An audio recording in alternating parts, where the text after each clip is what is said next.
Dah kita dah boleh kecek semua kok. Payah nak cari ikan besar. Hari ni kita cari cabaran sikit.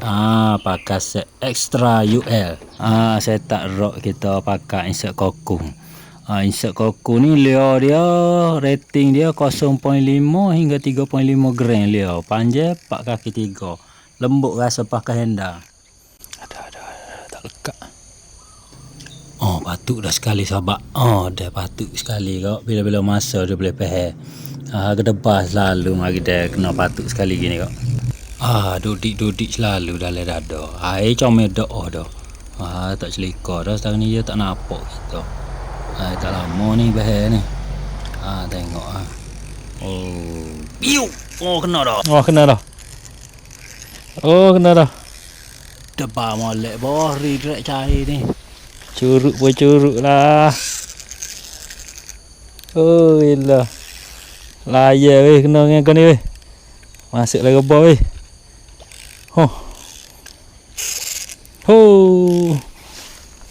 Layar boh. Tengok rok kecil lah. Tapi layar. Alhamdulillah tengok apa kena. Behadah dia tak lekat. Dapat pakai enda berok layar. Tengok rok insert kokung. Abu C3 dengan CD1. Bercerik bercerik. Kita lepas balik lah awak main dah. Lacak saya kita.